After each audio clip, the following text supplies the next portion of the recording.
Yes, this is from Madama Butterfly. And yes, it is one of the most problematic operas ever written. But I'm still gonna tell you about it because in a couple of weeks, they're playing it in Detroit Opera.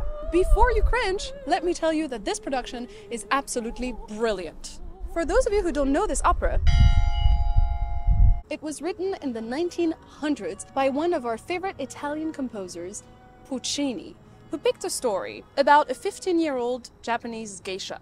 Oh my God! The story is super simple. This 15-year-old geisha is offered in marriage to an American Navy lieutenant. He gets her pregnant.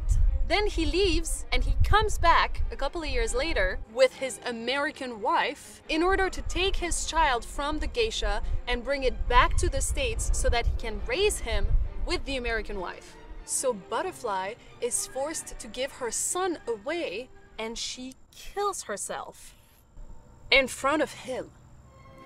So you can imagine how this is a great representation of Japanese culture and Japanese women in general. That's why Detroit Opera's production is absolutely brilliant. The creative team is 100% Japanese and Japanese American, and they embraced the fact that this opera is 100% a white man's fantasy about Japanese culture. So they put the tenor in a modern setting with a VR headset on his face, and he's playing the lieutenant in a video game. So since it's a video game, they got a bit crazy with the costumes and the wings and the decor. It's giving anime vibes, manga vibes. It's super cool. So on the 7th, the 13th, and the 15th of October in Detroit Opera, you will be able to listen to Puccini's masterpiece without cringing. And that's a rare experience. So grab your tickets.